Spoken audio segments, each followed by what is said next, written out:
I was 75 years old when I got handcuffed in front of my 7-year-old granddaughter, and the last thing I heard before they shoved me into the back of that squad car was her little voice screaming, "Grandpa, why are they taking you away?" The officer who cuffed me couldn't have been older than 22.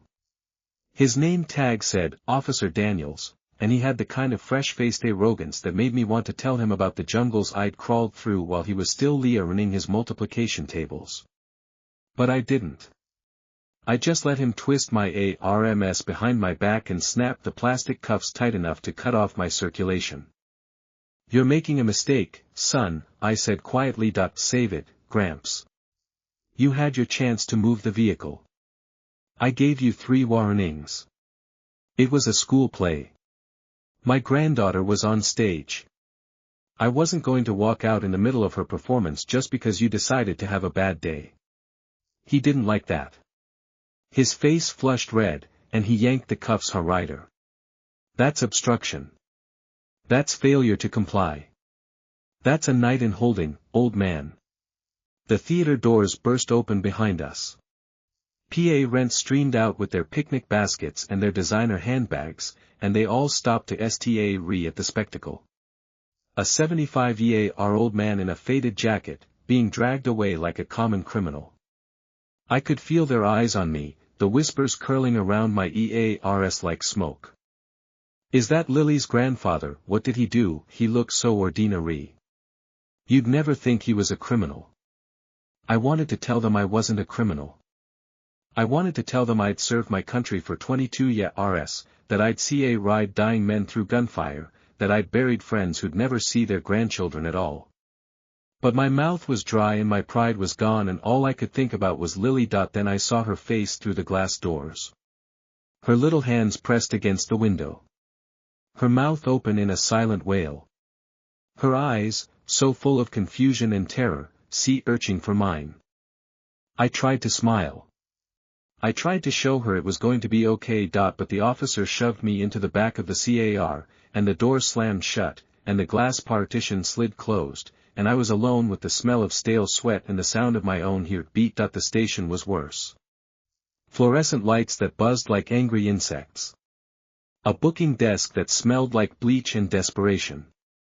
Officers who looked at me like I was a piece of meat they'd scraped off the sidewalk. "Sit down, old man," Daniels said, shoving me onto a plastic chair that wobbled on uneven legs. "We're processing you. Takes about an hour. Then you can make your phone call. My granddaughter. She's going to be red. She's going to be looking for me. That's not my problem. It should be. You took me away from her. The least you can do is let me call someone to pick her up." He ignored me. He walked over to the booking desk and route typing on a computer, his back turned like I'd already ceased to exist. I sat there for what felt like hours. My wrists were raw and bleeding from the cuffs. My back ached, a familiar ache, the kind that came from decades of carrying heavy packs through unforgiving terrain. My heart ached worse. Every time I closed my eyes, I saw Lily's face. The confusion. The fear. The way she'd called out for me and I couldn't answer. Finally, Daniels came back. He had a form in his hand, a clipboard, a pen. "Gerald Kowalski," he read aloud. 75 years old. Retired. "That's your story, just retired." I looked at him. I could feel the anger building in my chest, a slow burn that had been smoldering for years. All the times I'd been dismissed. All the times I'd been invisible. All the times I'd let it slide because I was too tired to fight. Now I had nothing left to lose. "You want to know what I did before I retired, son?" I said, my voice low and steady. "I served in the United States Army. 22 years. 3 combat tours. Bronze Star with Valor. I was a sergeant major. That means I commanded 200 men in the field. That means I made decisions that meant life or death.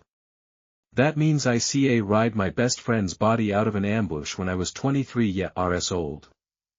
He read at me. For a split second, something flickered in his eyes. Doubt. Maybe even fear or doubt. Yeah, right, he said, but his voice wavered. Show me proof. The proof is in my back pocket. A faded CA erode. Still legal. He reached into my pocket and pulled it out. He looked at it. The color drained from his face. Sir, he said, his voice suddenly small. Sir, I didn't know. Of course you didn't. You didn't bother to ask. He fumbled with my cuffs, trying to undo them. But I held up my hands. No. Leave them on. I'm going to sit here until you process me properly. I'm going to sit here until you figure out who you're dealing with. I met his eyes and held them. I've been invisible long enough, I said. I've been shoved around, dismissed, and treated like I don't matter. And I've let it happen because I thought I was too old to fight. But tonight, you handcuffed me in front of my granddaughter. Tonight, you took away the only thing that makes me get up in the morning. And I'm not going to let that slide. He stammered something. An apology, maybe. I didn't see I thought about Lily again. Her sweet little face. Her belief in me. The way she'd called my name like I was some kind of hero. I wasn't a hero. I was just a tired old man who'd been pushed one too many times. But maybe that was enough. Maybe being tired wasn't the same as being broken. I looked at Daniels, who was still fumbling with the keys to my cuffs. Call my daughter, I said. S.A. Kowalski. She works at the county hospital. Tell her father's in jail. Tell her I got arrested for being an old man who refused to miss his granddaughter's school play. He nodded, his hands shaking. And son, I said as he sta route to walk away. Yeah, next time you see an old man who looks like he's been through hell, maybe you think twice before you treat him like G.A. Rebage. Because you never know who you're dealing with. You never know what kind of hell they've survived. He left me there, still cuffed, still bleeding, still replaying Lily's face in my mind. I didn't know what was going to happen next. I didn't know if my daughter would come for me, or if she'd be so ashamed she'd never speak to me again. I didn't know if I'd ever get the chance to tell Lily that everything was going to be okay. But I knew one thing for certain. The world had been pushing me down for too long. And I was done letting it win. The holding cell smelled like someone had died in it, and I was sta rooting to think that someone might be me. My wrists had stopped bleeding, but the cuffs were still on, and every time I moved, the plastic bit deeper into the raw skin. I'd been sitting on a concrete bench for 3 hours, watching the same cockroach crawl across the floor, and I'd sta root naming it. I called it Daniels Jr. It seemed fitting. The door finally opened around midnight. A different officer stood there, older, grayer, with tired eyes that had seen too many midnight shifts. He looked at me, then at the cuffs, and his face tightened up. Who put these on you, Officer Daniels? Young kid. Bad attitude. He shook his head and pulled out a key. I'm sorry about that, sir. He's new. He doesn't know protocol. Protocol says you don't handcuff a 75-year-old man without checking his ID first. Yes, sir. You're right, sir. He undid the cuffs, and the relief was so sharp it made me gasp. I rubbed my wrists, feeling the blood start to flow again, and I thought about all the times I'd been in worse pain. The shrapnel wound in my thigh. The bullet that grazed my shoulder. The broken ribs from the training accident in '89. None of that hurt as much as this. Because this wasn't physical. This was the slow, grinding humiliation of being treated like nothing. Your daughter's here, the officer said. S.A. Kowalski. She's been waiting in the lobby for an hour. I nodded and stood up. My knees cracked. My back screamed. But I walked out of that cell with my head held high, because I'd be damned if I let anyone see me broken. Sarah was sitting on a plastic chair in the lobby, her scrubs still on, her hair pulled back in a messy ponytail. She looked exhausted. She looked like she'd been crying. When she saw me, she stood up so fast she nearly knocked over the chair. Dad! Sa. She walked over and hugged me. It was stiff and awkward, the kind of hug you give someone you're not sure you want to touch. But it was something that I've been so worried, she said, pulling back. They wouldn't tell me anything. They just said you'd been arrested and I had to come down here. It was a misunderstanding. A misunderstanding, Dad. They handcuffed you. They put you in jail. That's not a misunderstanding. That's a nightmare. I didn't have the energy to argue. Can we just go home? I need to sit down. I need to figure out what to do about Lily. Sa's face went pale. Lily. Oh no. She saw everything. She was at the theater. She's been asking me all night where you are. What did you tell her? What was I supposed to tell her? That her grandfather's a criminal, that he got arrested for refusing to move his car? She's 7, Dad. She doesn't understand any of this. I was trying to watch her performance. I didn't want to leave in the middle. I thought I was doing the right thing. The right thing would have been to move the damn car. The words hit me like a slap. I stepped back, and Sa must have seen something in my face because her expression softened up. I'm sorry, she said, rubbing her temples. I didn't mean that. I'm just tired. I'm red. I don't know how to explain this to her. Let me talk to her. I'll make it right. How are you going to make this right, Dad? She saw you get dragged away in handcuffs. She heard people whispering. She's going to remember this for the rest of her life. I didn't have an answer.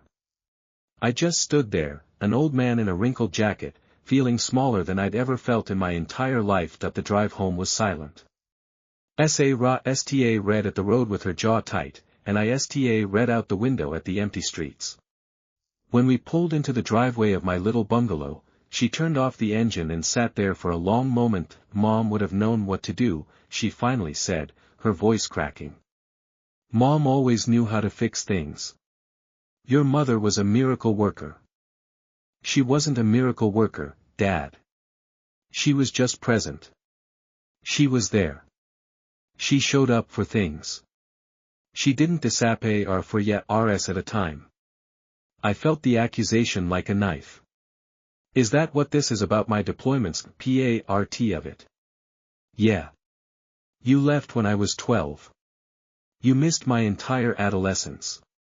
You came back when I was 18, and by then I didn't even know who you were. I was serving my country. I was trying to provide for you and your mother. Provide what? Money? You think I read about money? I read about having a father who was there for my birthdays, for my graduations, for the nights I cried myself to sleep because I didn't understand why you left. I opened my mouth to defend myself, but nothing came out. Because she was right. She was absolutely right. I'm sorry, I finally said. I know that doesn't fix anything. But I'm sorry. She wiped her eyes with the back of her hand. I know you are. That's the worst part. I know you didn't mean to hurt us. But you did. And now you're hurting Lily too, and I can't let that happen. What are you saying? I'm saying I need some space, Dad. I need to figure out how to protect my daughter. And right now, I don't know if you're part of that equation. I felt like she just punched me in the chest. Please. Let me talk to her. Let me explain. Explain what? That you're a hero, that you've been hiding medals and stories and all this stuff we never knew about. You think that's going to make her feel better? She just saw her grandfather treated like a criminal. She's not going to understand the difference between that and anything else. She will if I tell her. How are you going to tell her, Dad? You've never told us anything. You've kept your entire life a secret. And now you want to open up now because it's convenient. I didn't have an answer. I just sat there, feeling the weight of all my failures pressing down on my shoulders. Sa got out of the car. She walked around to my side and opened the door. Come on, she said, her voice softer now. Let's get you inside. You look like you're about to collapse. I let her help me out of the car. I let her walk me to my front door. I let her sit me down on my old armchair and cover me with a blanket. But when she left, I didn't sleep. I sat in that chair all night, staring at the picture of Ellen on the mantel. Ellie, I whispered to her face. Ellie, I think I broke everything. The picture didn't answer. It never did. That I thought about all the moments I'd missed. All the birthdays and holidays and quiet evenings I'd spent in a jungle somewhere, dreaming of a home that felt more and more like a fantasy. I thought about the letters Ellen had sent me, the ones I still kept in a shoebox under my bed. I thought about how she'd always told me to come home safe, and how I'd promised her I would. I'd come home safe, but I hadn't come home whole. I'd left pieces of myself in those jungles, and I'd never been able to find them again. Maybe that was the real reason I'd stayed invisible all these years. Because if people saw me, they'd see the broken RTS.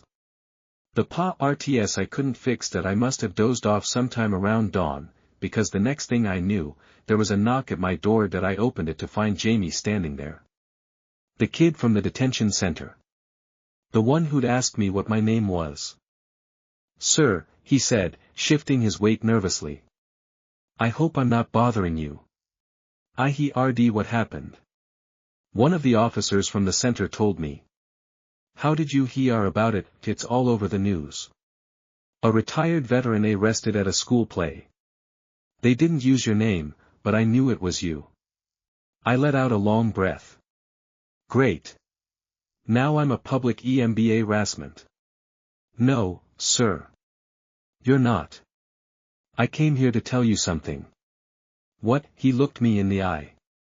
When I was in that detention center, you were the first person who ever looked at me like I was worth something. You told me I mattered. You told me I could change my life. And I did. Because of you. Jamie, you did that yourself. No, sir. I didn't. I was lost. I was angry. I'd given up on everything. And then you showed up and talked to me like I was a person. Not a criminal. Not a statistic. A person. I felt something shift in my chest. Something warm and unexpected. Now it's my turn to help you, Jamie said. I don't know how, but I'm going to figure it out. Because that's what you taught me. You don't give up on people. Not ever. I wanted to tell him he didn't owe me anything. I wanted to tell him I was just an old man who'd made a lot of mistakes. But before I could say anything, he was already pulling out his phone. There's a guy I know, he said. Ricus. He runs a veterans outreach program. He's been looking for someone like you to help him. Someone with your experience. Someone with your story. Ricus, I've never heard of him. He's a good guy. A little intense. But he believes in people. And he believes in you, even though he's never met you. Because I told him about you. I shook my head. I don't need a project, Jamie. I just need to figure out how to fix things with my granddaughter. That's exactly what this is about. You want to show Lily who you really are. Then let people see you. Let them see the man I saw.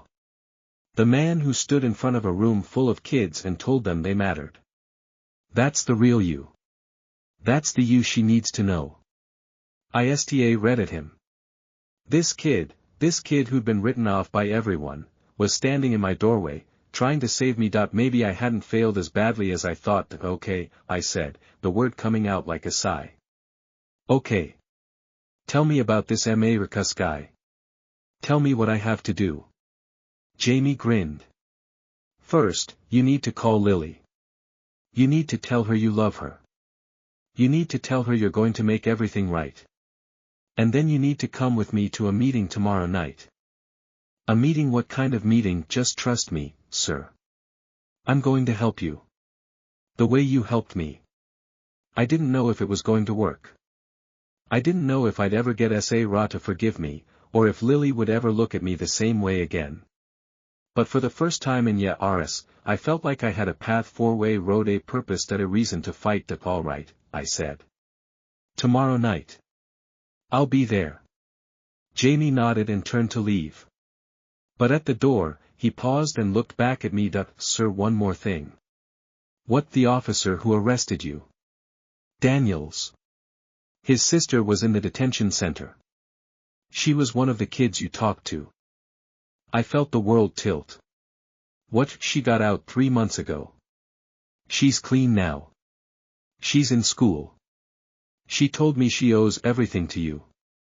And she told me something else. What, she told Daniels about you? About what you did for her. And that's why he was so SCA red when you recited your service number.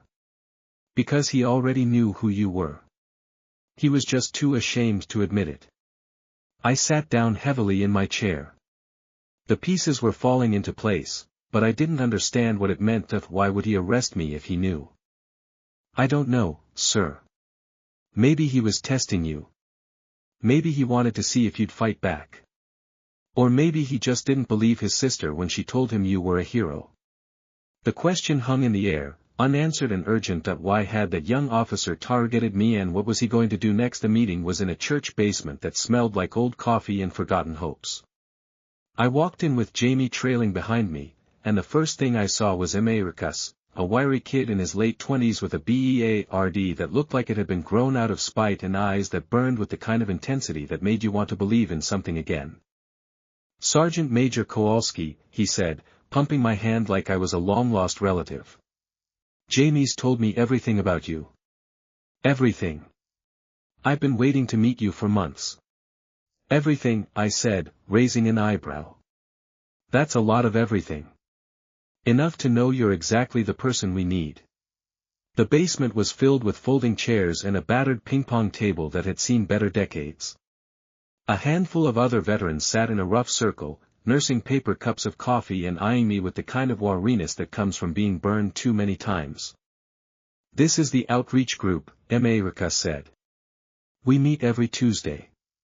Shari stories. Shari struggles. Remind each other that we're not alone. I looked at the men and women in that circle. Some of them were young, really older than Jamie, with ghosts still fresh in their eyes. Others were ancient like me, their faces lined with decades of hard living.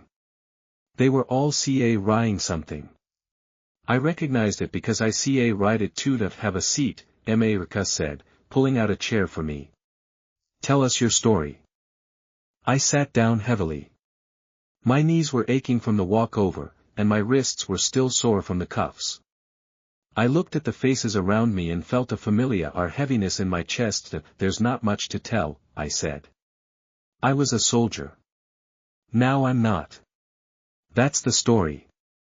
That's not what Jamie told me, America said gently. He told me you stood up for a room full of kids who'd been written off. He told me you made them believe in themselves. Jamie talks too much. Jamie talks exactly the right amount. That's why I hired him. I looked at Jamie, who was grinning like a kid who'd just gotten away with something. You work here, part time, Jamie said. America set me up after I got my GED. I help with the outreach. I answer phones. I sweep floors. I do whatever needs doing. That's not true, America said. Jamie's the RT of this operation. He knows these kids better than anyone. He's been where they are. I sat back in my chair, feeling something shift inside me. These people weren't just running a program. They were building a family. A scrappy, broken, beautiful family. I don't know if I have much to offer, I said. I'm just an old man with a bad back and a grandkid who's probably never going to speak to me again. I think you have more to offer than you realize, a woman said from across the circle. That I looked at her. She was in her 60s, with silver hair and warm eyes that crinkled when she smiled. She was wearing a faded sweater and a necklace with a small silver cross. You're Elena, America said, making the introduction. She's been with us for years, social worker. Retired now. She helps with the family counseling side of things. Elena nodded at me. I heard about what happened to you.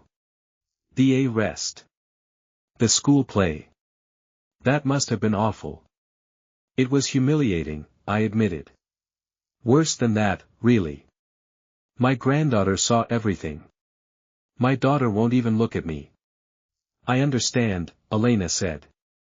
I raised 2 kids on my own after my husband died. They were angry at me for years, thought I'd abandoned them because I worked too much. It took a long time to repair that. How did you do it? One day at a time. One conversation at a time. You don't fix something like that overnight. You just keep showing up until they believe you're not going to leave. I thought about Sarah. About the distance between us that had grown wider every year I was away. About the letters I'd sent from overseas that she'd never answered. What if it's too late? I asked, the question coming out softer than I'd intended. It's never too late, Gerald, Elena said. That's the thing about family. They might be angry. They might be hurt. But they're still there. They're still waiting. The circle fell silent for a moment. Then Americus clapped his hands together and stood up. Okay, everyone. Let's get to work. We've got a new batch of kids coming in next week, and I want everyone to be ready. Especially you, Sergeant Major. Me, yeah. I want you to lead the first session. I shook my head. I can't do that. I don't know how. Yes, you can. You've done it before. Jamie told me how you connected with those kids at the detention center. You have something that can't be taught, sir. You have presence. I wanted to argue, but Jamie was already nodding enthusiastically, and Elena was smiling at me like she knew something I didn't. At one session, America said. That's all I'm asking. If it doesn't work, you never have to do it again. I looked around the circle. At the veterans who'd been through hell and back. At the kid who'd saved my life without even knowing it. At the woman who just told me it was never too late. At one session, I said. But if I mess it up, you're on your own. The next few days were a blur of preparation. Americus gave me a list of topics to cover. Elena coached me on how to talk to the kids. Jamie took me to the detention center to meet the new group. I was terrified. But I was also excited. And then I saw Lily. She was walking home from school with a friend, her backpack slung over one shoulder, her hair in pigtails. She didn't see me at first, and I almost let her pass by. But something in me couldn't let her go. Lily, I called out. She stopped. Turned. Her face was a mixture of relief and pain that broke my heart. Grandpa, can we talk? Sweet art please. She looked at her friend, then back at me. I'm walking home with Maddie. This will only take a minute. I promise. She hesitated, then nodded to her friend and walked over to me. Her hands were clasped in front of her, nervous and small. I'm sorry, I said. For everything. For making you erode. For getting arrested at your school. I'm so sorry, Lily. You were in jail, she said, her voice tiny. Mommy told me. She said you did something bad. I didn't do something bad, sweet art. I made a mistake. I was trying to watch you perform, and I forgot to move my car. The officer got angry and took me away. But I didn't do anything wrong. Not really. She looked at me with her big brown eyes, sea urching for something. Then why did they take you? Because sometimes people make decisions that aren't fair. Sometimes they don't see the whole picture. Is that why you were sad? I felt my throat tighten. I wasn't sad because of them, Lily. I was sad because I couldn't be there for you. I was sad because I let you down. You didn't let me down, Grandpa. Really? She nodded. You came to my play. You were watching me when they took you. I saw your face. You were clapping for me. I reached out and pulled her into a hug. She was RM and small and smelled like strawberries, and I held her like I'd never let her go. I love you, Lily. More than anything in this world. I love you too, Grandpa. And I'm not mad at you. I was SCA red. But I'm not mad. You're not, she shook her head. Mommy said I shouldn't be mad because you're old and you make mistakes. I laughed despite myself. Your mother has a way with words. She's not wrong, Lily said, a tiny smile flickering across her face. No. No, she's not wrong.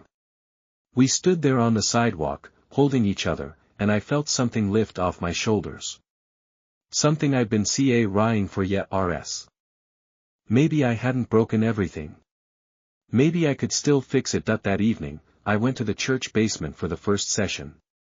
The room was full of kids, most of them younger than Lily, all of them wearing the same worry expressions I'd seen on Jamie's face months ago. Sit down, I said.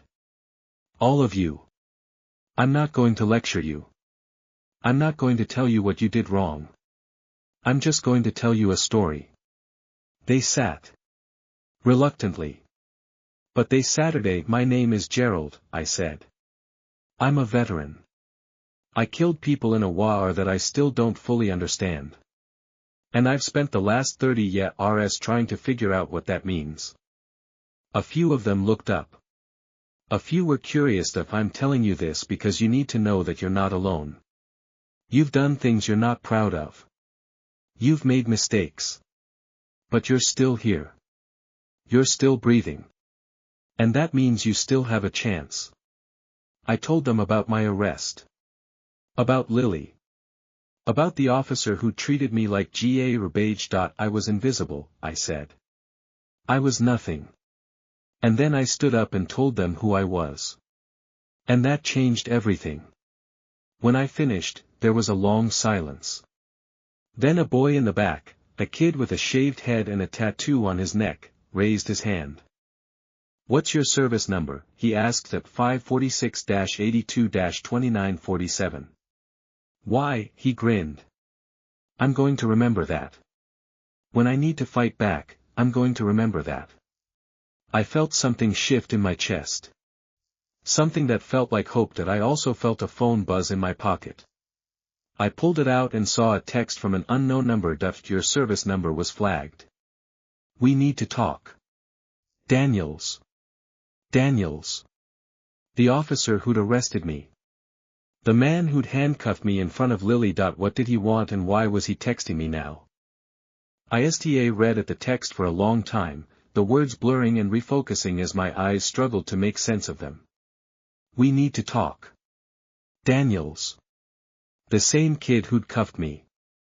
The same kid who'd shoved me into a cell and left me bleeding. Now he wanted to talk. That I didn't respond. Not right away. I shoved the phone back in my pocket and finished the session, answering questions from the kids and pretending like my heart wasn't pounding. But the whole time, I was thinking about Jamie's words. About Daniel's sister. About the connection I hadn't seen coming. The session ended. The kids filed out, some of them looking back at me with something like respect. Ricus clapped me on the shoulder. You did great, Sergeant Major. Just like I knew you would. I nodded. Rely he ring him. My mind was elsewhere. Something wrong? Elena asked. Ring at my side. That I pulled out the phone and showed her the screen. She read the text and her expression shifted. Concern. Renus. Something like Fia are you going to respond? I don't know. Part of me wants to ignore it. The other part wants to know what he's playing at. Maybe you should meet him. But not alone. I'll be fine. He's just a kid. He's a kid with a badge and a grudge. That's not nothing. I thought about her words as I walked home that night. The streets were quiet, the streetlights casting long shadows on the pavement. I kept looking over my shoulder, half expecting to see Daniel's patrol car creeping up behind me. But there was nothing.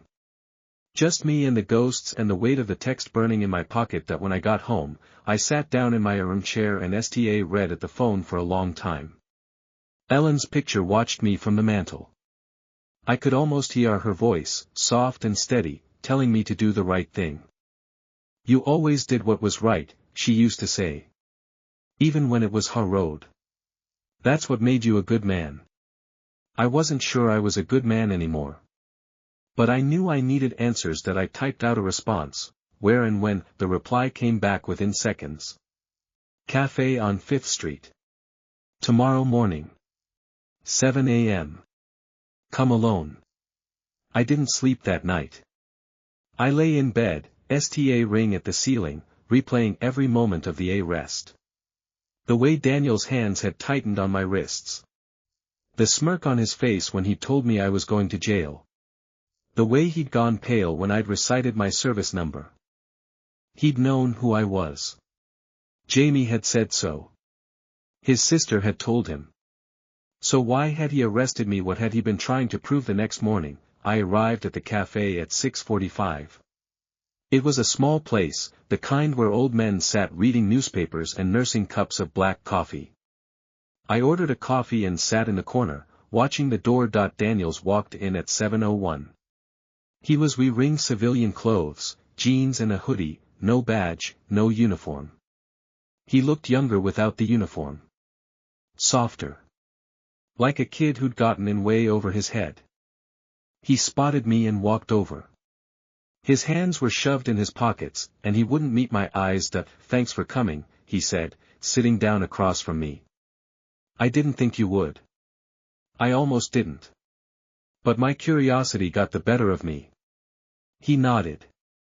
He was quiet for a long moment. Ring at the cigar dispenser like it held the secrets of the universe. My sister, he finally said. Her name is Tanya. She was in the juvenile detention center last year.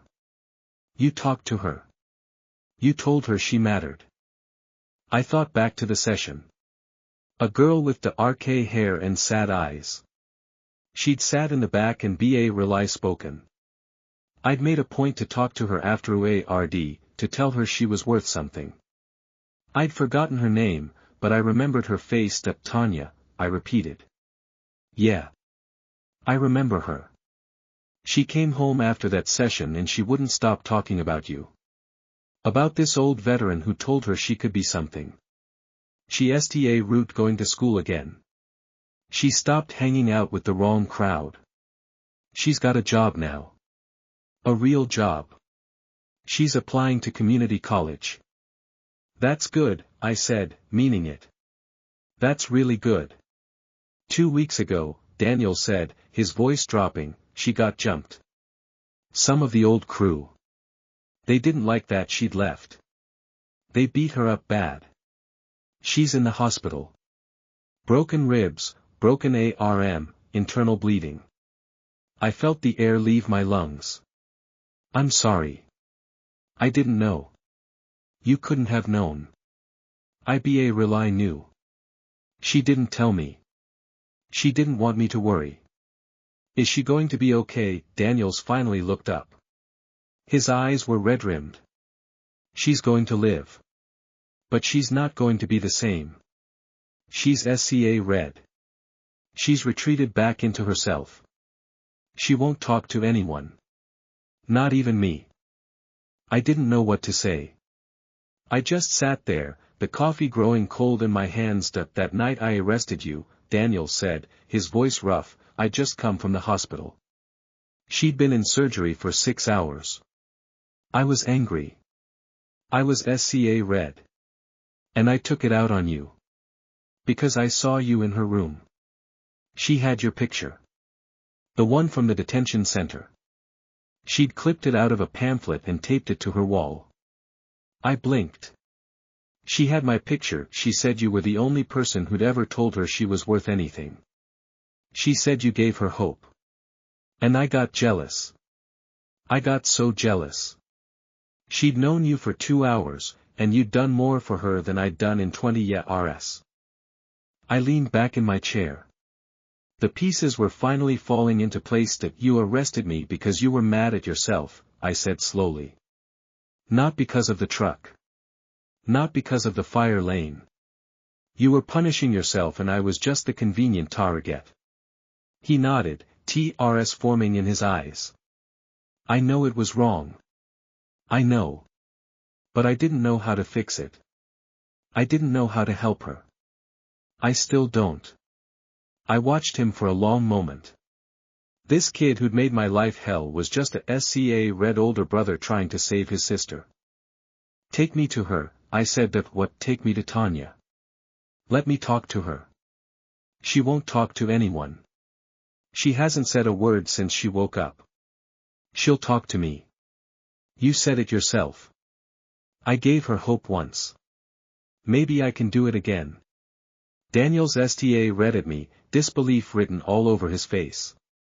After everything I did to you, you'd help me, you'd help my sister. Your sister isn't you. She didn't do anything wrong. And she doesn't deserve to suffer because you made some bad choices. He was silent for a long moment. Then, slowly, he nodded. Okay. Okay. I'll take you. The hospital was the same one where Ra worked.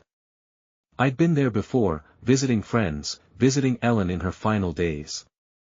The smell of antiseptic and the hum of the fluorescent lights brought back a flood of memories, all of them painful. Tanya's room was on the 4th floor, in the ICU wing. She was hooked up to more machines than I could count, her face bruised and swollen, one arm in a cast. She looked so small in that bed.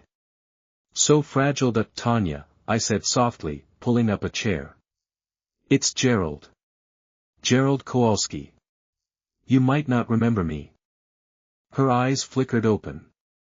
They were glassy, unfocused, but there was a spark of recognition there.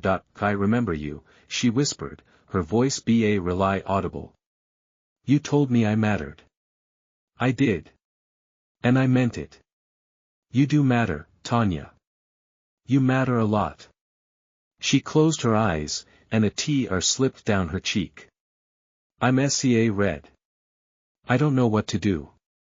They're going to come back for me. They said they would. Listen to me, I said, leaning forward. Road, you're not alone. You've got your brother. You've got me. And you've got all those kids at the detention center who look up to you because you got out. You're not just a survivor, Tanya. You're a leader. I'm not a leader. I'm nothing. You're not nothing. You're the girl who got jumped and didn't give up. You're the girl who got back up and went to school. You're the girl who's going to walk out of this hospital and prove every single one of those people wrong. Her eyes opened again, wider this time. You really think that? I really know it. Because I've been where you are. I've been beaten down so many times I lost count. And every single time, I got back up. Not because I was brave. Because I had people who believed in me. She was quiet for a long moment. Then, slowly, she reached out with her unbroken hand and took mine. Thank you, she whispered. Thank you for coming. Thank your brother, I said. He's the one who made me come. She looked at Daniels, who was standing in the doorway, tears streaming down his face. He brought you here. He hates me. He doesn't hate you. He's red for you. He's been trying to help you the only way he knows how. Daniels crossed the room and sat on the other side of Tanya's bed. He took her other hand, the one in the cast, and held it gently.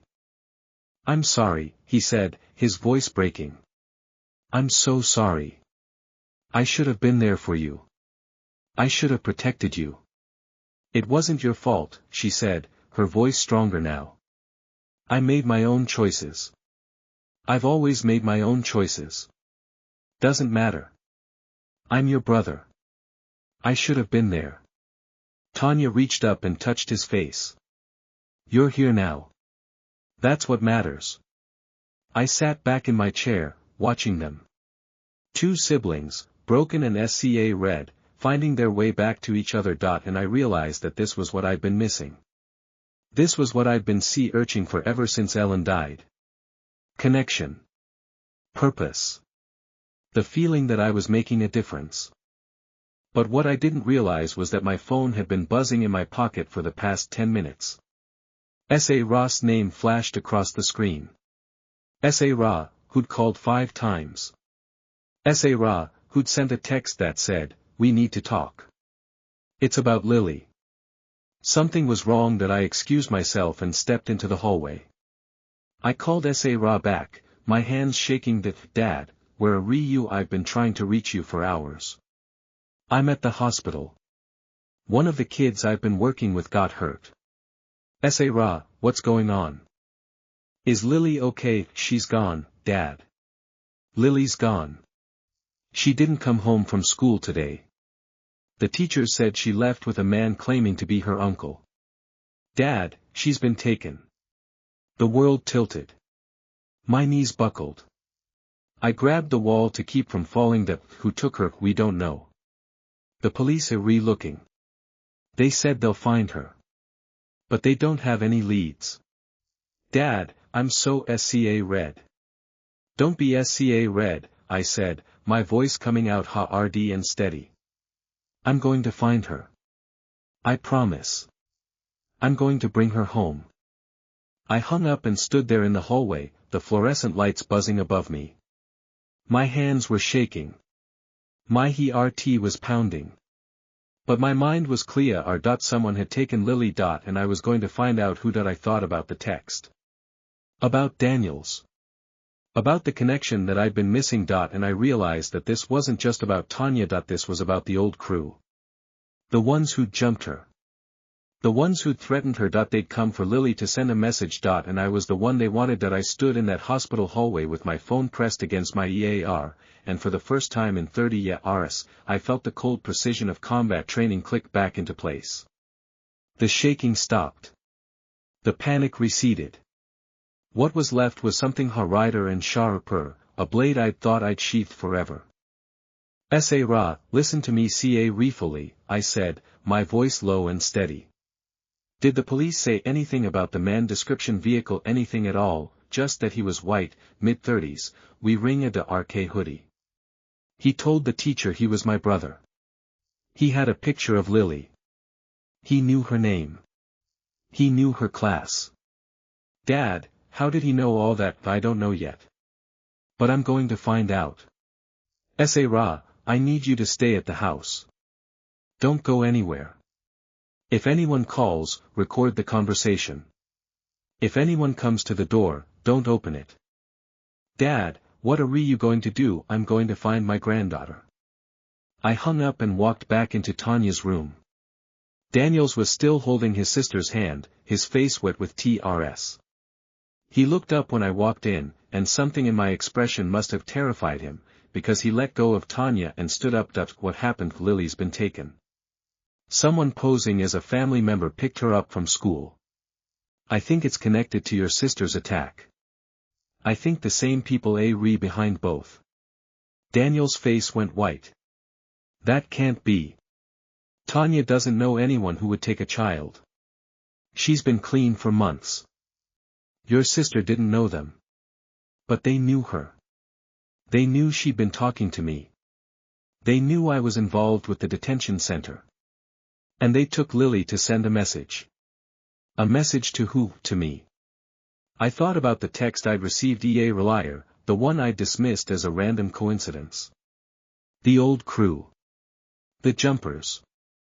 The ones who'd threatened Tanya and followed through. Tanya, I said, turning to her. The people who jumped you. Do you know their names? She was shaking, her eyes wide.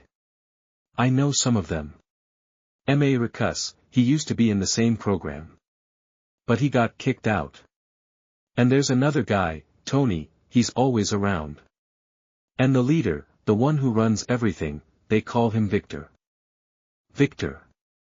Where can I find him? He hangs out at the old Warehouse district. The one on the east side. There's a bar there, the Rusty Nail. He practically lives there. Don't go there, Daniel said, stepping in front of me. Sir, you can't just walk into a place like that. These people are dangerous. They're not like the kids at the detention center. They're real criminals. Real criminals took my granddaughter. So I'm going to go find her. Let me call it in. Let me get back up. We can do this the right way. The right way took 6 hours for you to process me for a parking ticket. I don't have 6 hours. I don't have 6 minutes. Daniel's STA read at me. Then slowly, he nodded. I'm coming with you. No. You stay here with your sister. She needs you more than I do. I can't let you go alone. You're not letting me do anything. I'm a grown man. I've been in worse situations than a bar full of thugs. Trust me. I didn't wait for his response. I walked out of the hospital, got into my truck, and drove Tower RD the east side. The Wari House district was a maze of crumbling buildings and forgotten dreams. The rusty nail was tucked in the back of an alley, a neon sign flickering in the window like a dying heartbeat. I parked 2 blocks away and walked the rest of the distance that I was wearing my old jacket, the one with the faded patches. I didn't have a weapon. I didn't need one. I had something better. I had my voice, the one that had commanded 200 men in the jungle. The one that had made young soldiers stand at attention and old enemies back down. I walked into the bar. The smell hit me first, stale beer and cigarette smoke and the sour tang of desperation.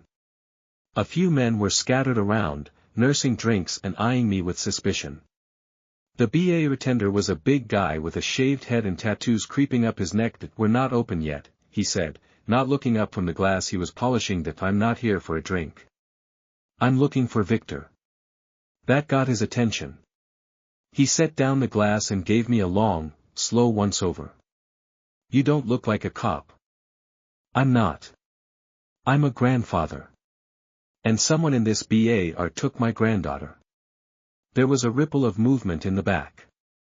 A man stood up from a booth, thick-set, with a SCAR running down his cheek and eyes that held no RMTH at all.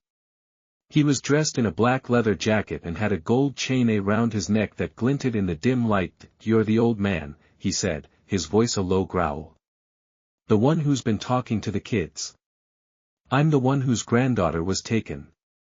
Where is she? She's not here, old man. She's somewhere safe. For now. For now, I felt the rage building in my chest, but I kept my voice level. What do you want? Victor smiled. It wasn't a kind smile. It was the smile of a man who enjoyed watching others squirm. I want you to stop. Stop talking to the kids. Stop telling them they can be something. Stop ruining my operation. Your operation? What operation? Recruiting, old man. I run a little business. Young people, teenagers mostly, they do small jobs for me. Deliveries. Pickups. Things that keep the money flowing. And you, with your inspirational speeches and your talk about redemption, you're cutting into my profits. You're using kids to run drugs. I'm giving them a purpose. A paycheck. Which is more than you're giving them with your empty promises. I stepped closer to him. The men around me tensed, but I didn't see you took my granddaughter because you wanted to threaten me. You wanted me to stop. That's not going to happen. No, then maybe we'll keep her. She's a cute kid. We could put her to work. I moved faster than I'd moved in years. My fist connected with Victor's jaw, and he staggered back, crashing into the booth behind him. The men in the BARSTA route to rise, but I held up my hand. Stay back, I said, my voice booming. This is between me and him. Victor wiped the blood from his lip and laughed. You're old, man. You should have stayed home. I'm a veteran, I said. I've been fighting longer than you've been alive. And I don't lose. I was bluffing. I was 75 years old, and my body was screaming at me. But Victor didn't know that. All he saw was an old man who just punched him in the face and hadn't flinched. I'll make you a deal, I said, breathing hard. You release my granddaughter. You leave Tanya alone. And I won't tell the police about what you're running out of this bar. Victor's eyes narrowed. Why would I agree to that? Because I'll do more than tell the police. I'll tell the parents. I'll tell the media. I'll tell every single person in this city what you're doing to their children. And you'll be done. You'll be finished. He read at me for a long moment. Then he laughed again, but this time, there was a edge of fear in it that you're bluffing. Try me. There was a long silence. Then Victor reached into his pocket, pulled out a phone, and made a call that bring the girl to the Wari house. Now. He hung up and looked at me. You have 5 minutes. Then she's gone. And if I ever see you again, old man, I won't be so generous. I didn't wait. I turned and walked out of the bar, my heart pounding, my hands shaking that I went to the Wari house. It was a massive structure, empty and echoing. And in the center, sitting on a wooden crate with tears streaming down her face, was Lily. She saw me and ran. She collided with me so hard I nearly fell over, and I held her close, feeling her small body tremble against mine. Grandpa, she sobbed. Grandpa, I was so red. I know, sweet art. I know. But you're safe now. You're safe. She was unremed. A little dirty, a little red, but unremed. I thanked God, or fate, or whatever force had kept her safe, and I ride her out of that Wari house like she was the most precious thing in the world. When we got back to the truck, Daniels was waiting. He'd disobeyed me and followed after all. But I didn't have the energy to be angry. Lily, I want you to meet Officer Daniels, I said. He's the one who helped me find you. Lily looked at him wryly. You're the one who arrested Grandpa. I know, Daniels said, his voice soft. And I'm sorry about that. I made a mistake. But I'm trying to fix it. She was quiet for a moment. Then she said, okay. That's okay. My grandpa always says people can change. I looked at her, and my heart swelled. She'd been through something awful, and still, she believed in redemption. Lily, I said, I'm going to take you home to your mom. And then we're going to figure out how to make sure this never happens again. She nodded, her small hand gripping mine. Promise, promise. As we pulled away from the Wari house, I caught Daniel's reflection in the review mirror. He was staring at Lily with an expression I recognized. It was the look of a man who'd just seen the thing he'd been searching for his whole life. After I dropped Lily off, I said quietly, you and I need to have another conversation. About your sister, and about what I'm going to do next. What are you going to do next? I thought about Victor. About the kids he was using. About all the Tanyas in the world who needed someone to believe in them. I'm going to save them, I said. Every single one. But I knew it wouldn't be that easy. Victor was still out there. And he wasn't going to give up without a fight. The drive home was the longest 30 minutes of my life. Lily fell asleep in the back seat, her small body curled up like a question mark, her face still streaked with TRS. I kept glancing at her in the review mirror, reassuring myself that she was real, that she was safe, that I hadn't failed her the way I'd failed so many others. Daniels rode in the passenger seat, silent and tense. He kept checking his phone, probably waiting for news about Tanya. Neither of us spoke. There was too much to say and none of the right words to say it with. When we pulled into S.A. Ross' driveway, she was already standing on the porch, her arms wrapped around herself, her face a mask of contained terror.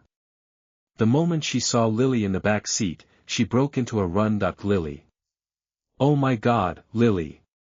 She yanked open the door and pulled her daughter into her arms, sobbing, kissing her forehead, checking her for injuries. Lily woke up groggy and confused, but when she saw her mother, she root crying too. Mommy, I was so red. They took me to a Wari house. It was dark and cold and I didn't know where I was. It's okay, baby. It's okay. You're home now. You're safe. Sa looked at me over Lily's head. Her eyes were red, but there was something else in them now. Something that looked like gratitude. And something that looked like shame. Dad, I don't know what to say.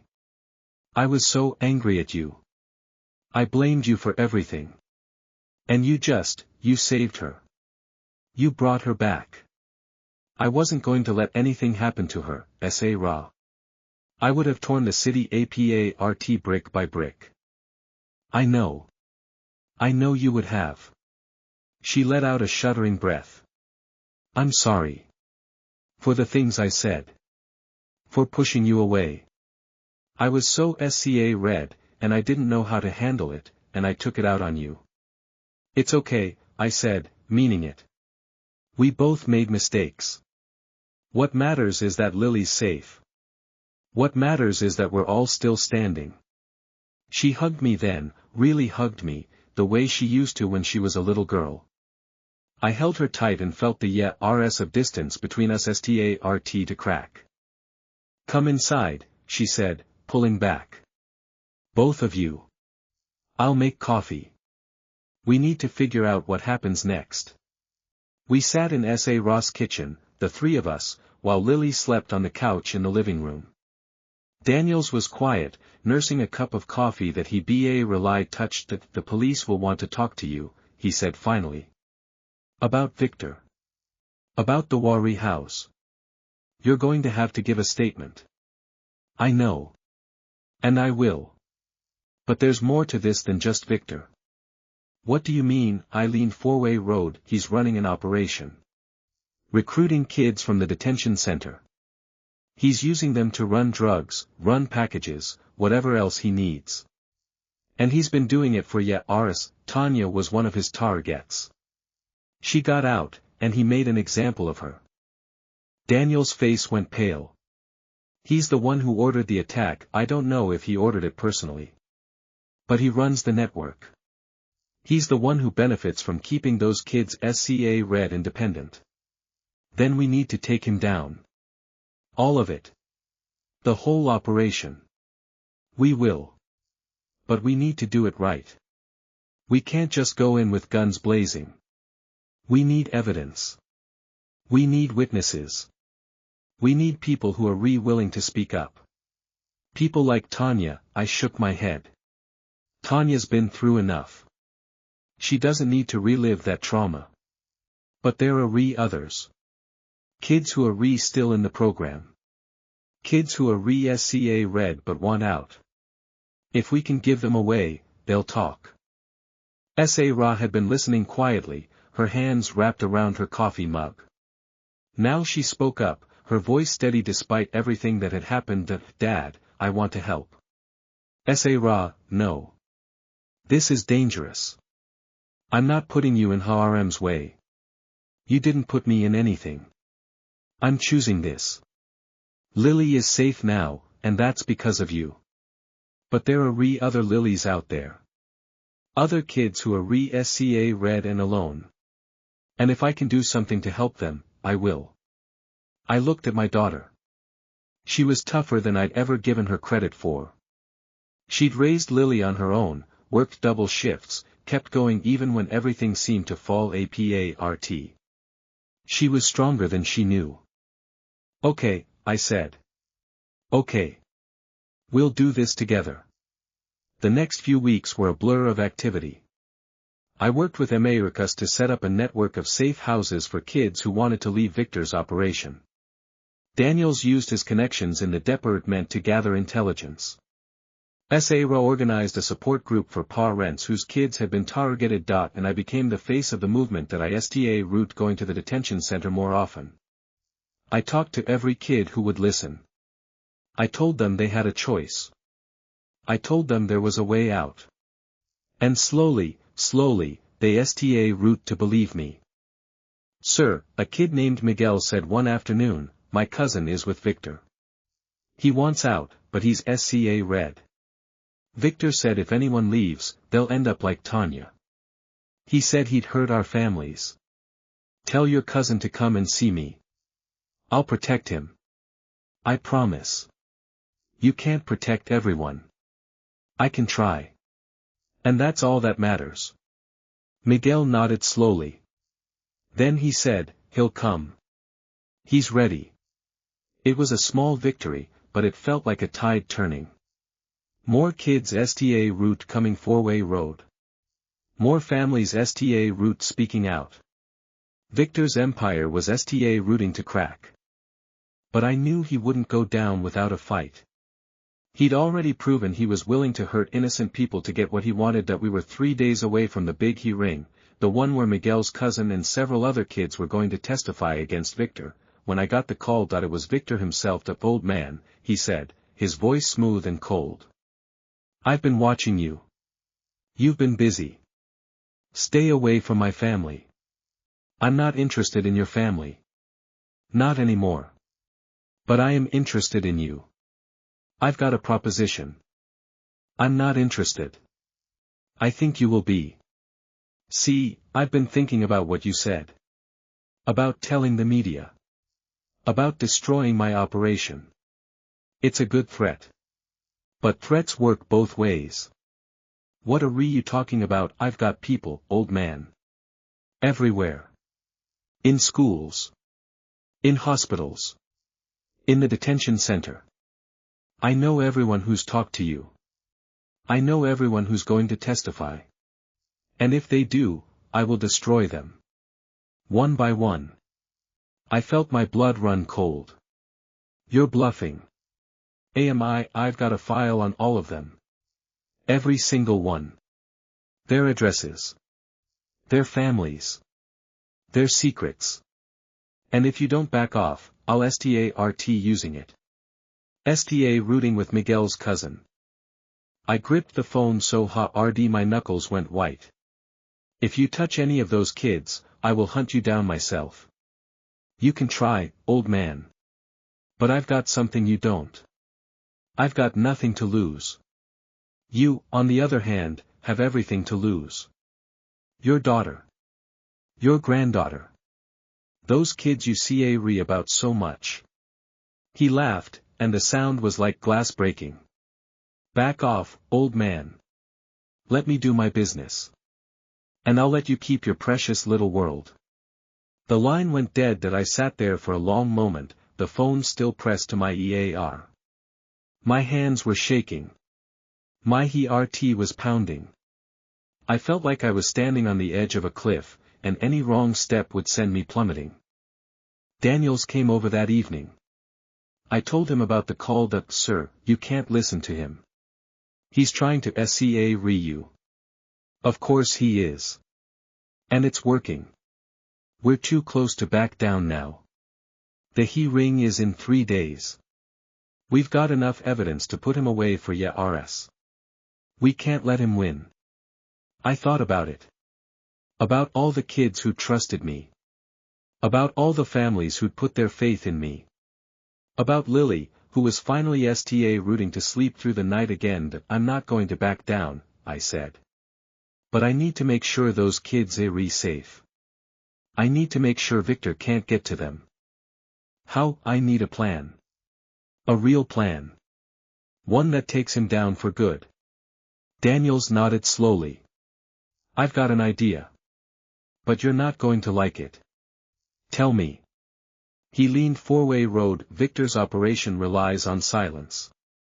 If we break that silence, if we get enough people to speak out all at once, he won't be able to retaliate. He can't go after everyone. I've already tried that. He threatened them. Then we need to do more than threaten. We need to offer something better. Something that makes them feel safe enough to speak out. What could possibly make them feel safe? Daniels looked at me. His eyes were serious, his voice low.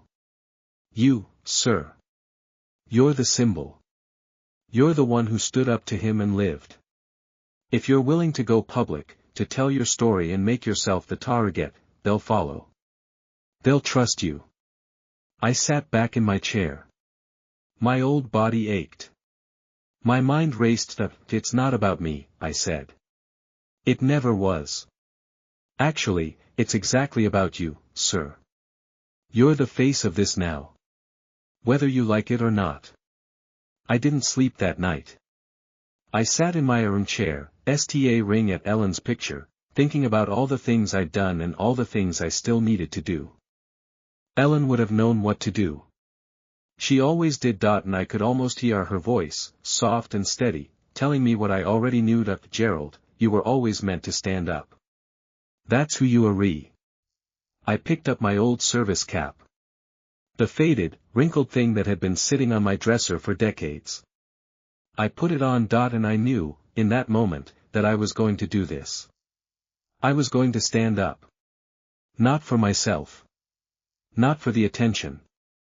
But for every kid who'd been told they didn't matter. I called Daniels the next morning. I'm doing it. I'm going public. But I need one thing first. What's that? I need you to get the news crews. All of them. Tomorrow at the detention center. I'm going to make a speech. A speech, sir, a speech. And then we're going to end this. The morning of the speech, I woke up before sunrise. The old house was quiet, just me and the creak of the floorboards and the weight of everything I was about to do.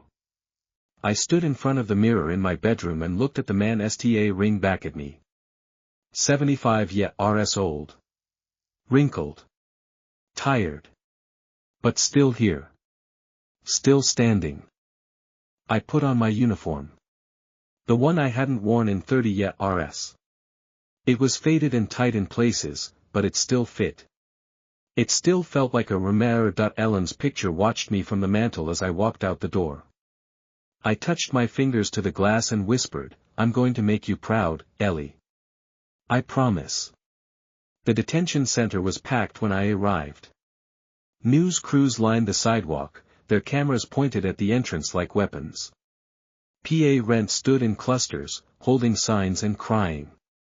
Kids in orange jumpsuits watched from the windows, their faces pressed against the glass. Daniels met me at the door. His uniform was crisp, his face serious.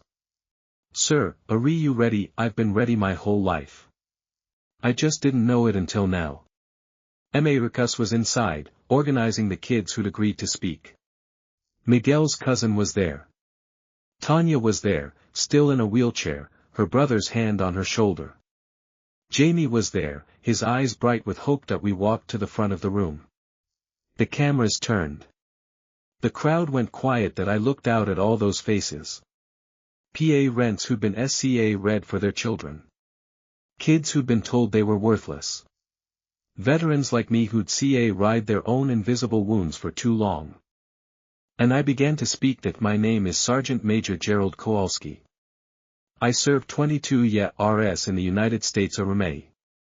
I fought in 3 wars. I CA ride men out of the jungle and buried them in the ground. And I've spent the last 30 years trying to figure out what that all meant. I paused. I could feel the weight of their attention. The expectation. The hope. I thought I was invisible. I thought nobody saw me.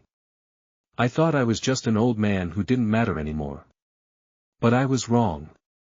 I was wrong because the moment I sta root standing up, the moment I sta root speaking out, people listened. People ca read. People believed in me. I looked at Tanya. At Jamie. At the kids in the front row who trusted me with their secret stuff. And that's what I want to tell you today. You matter. Every single one of you matters.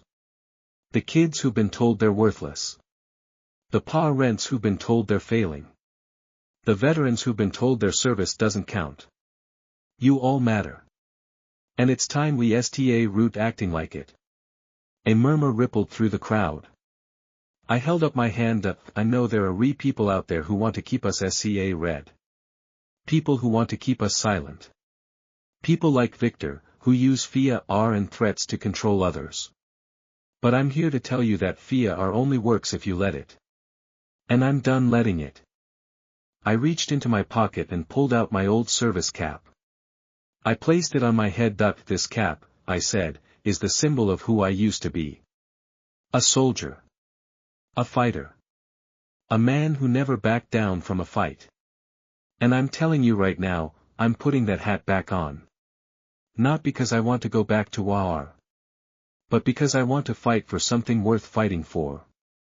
For our kids. For our families. For our future. The crowd erupted in applause.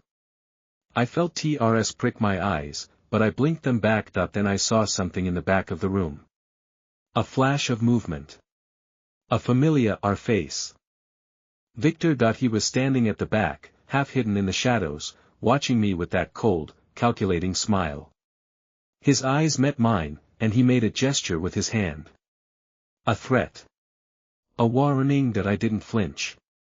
I held his gaze and said, loud enough for the cameras to pick up, and to the people who think they can threaten us, I have one thing to say, you've picked the wrong fight. Victor's smile faltered. He glanced around the room, at the cameras, at the cops, at the hundreds of people who'd turned out to support me. He realized he was outnumbered.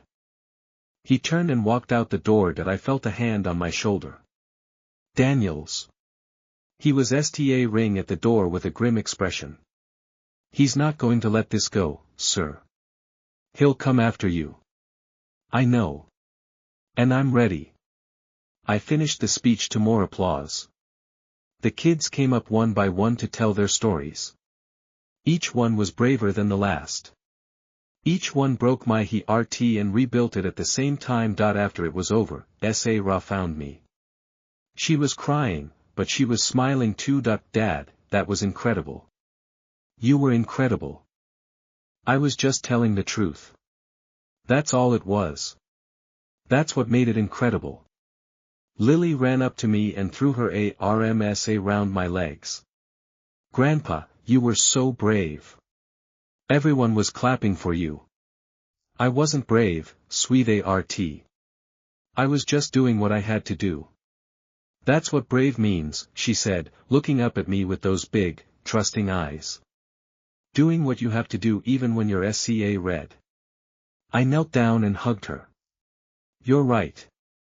You're absolutely right. The rest of the day was a blur of interviews and handshakes and promises. But at the end of it all, I found myself alone in a quiet corner of the detention center, sta ring at the wall. Daniels came up to me. Sir, you did it.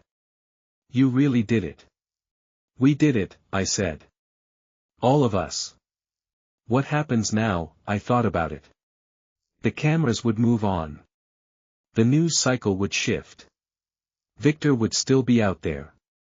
The fight would still be going on. Now we keep going, I said. We build on this. We make sure it's not just a moment. We make sure it's a movement. Daniels nodded. I can help with that.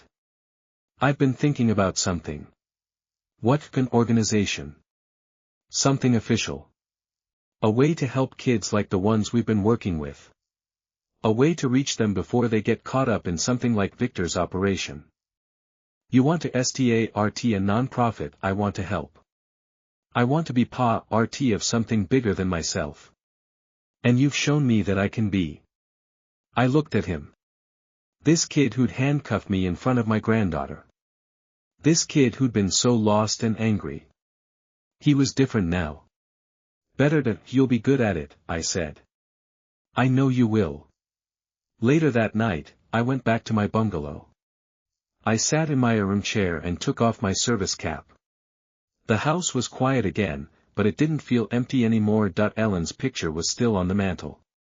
I smiled at it. Ellie, I said, I think we're going to be okay. The next morning, I got a call. M.A. Ricus, breathless and excited. Sir, you're not going to believe this.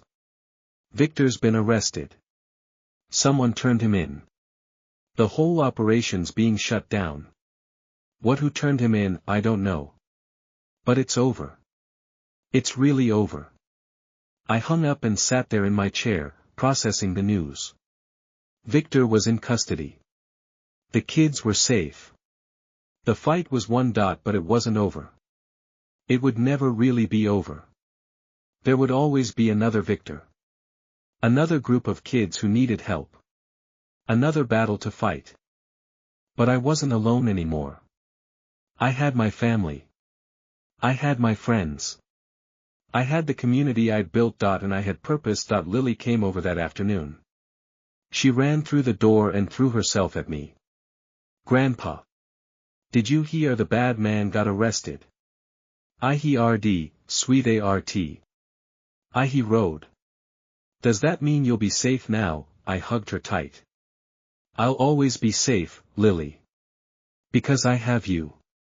She giggled and ran off to play in the garden. I watched her go, her little pigtails bouncing, her laughter filling the air. Sa came and stood next to me. She slipped her arm through mine. Dad, I want to tell you something. What? I'm proud of you. I know I haven't said it enough. But I'm proud of who you are. Proud of what you've done. And I'm sorry for all the years I pushed you away. You don't have to be sorry, Sa. You were just trying to protect yourself. I understand that. I know. But I should have tried harder. I should have seen who you really were. I turned to her and smiled. You see me now. That's all that matters. We stood together, watching Lily chase butterflies through the garden. The sun was setting, painting the sky in shades of gold and orange. I want to tell you something too, I said. Something I should have told you a long time ago. What you are the best thing I ever did. You and Lily. All of it. Everything I went through, every war I fought, every fight I lost, it was all worth it because I got to be your father. Sta root crying. She hugged me, and I held her, and for the first time in years, I felt complete. That night, I sat in my chair one last time. The cap was on the table next to me. The picture of Ellen was on the mantel. And I realized something. I wasn't the same man who'd been arrested in front of that theater. I wasn't the same man who'd felt invisible and worthless and alone.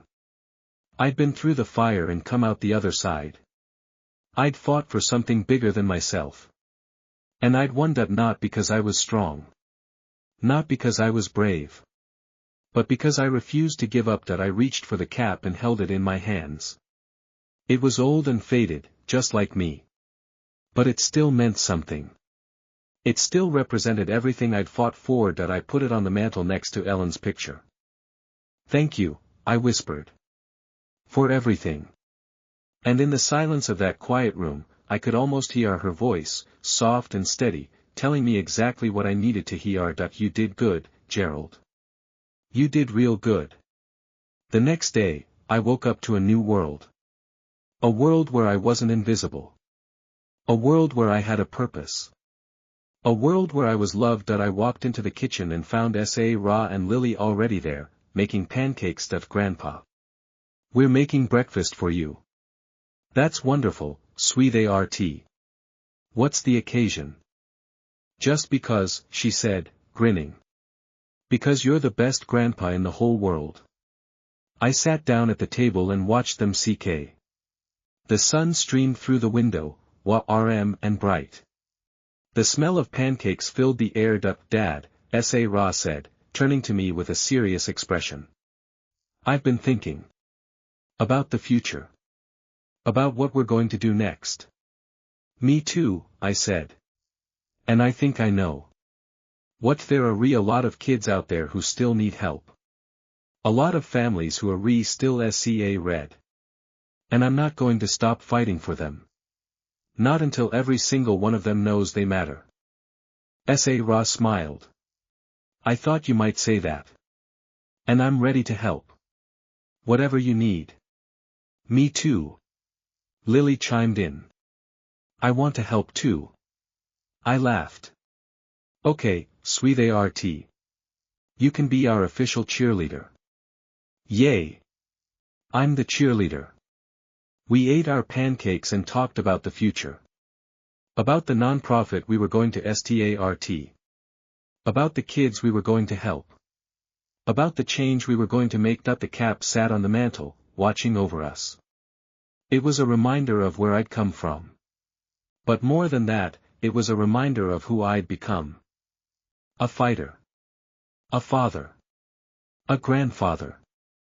A man who'd been invisible and found his voice. And as I sat there, surrounded by the people I loved, I knew that this was what mattered. Not the awards. Not the recognition. Not the fights I'd won or the wars I'd survived. It was this. This moment. This family. This love. That I was 75 years old, and I was finally home.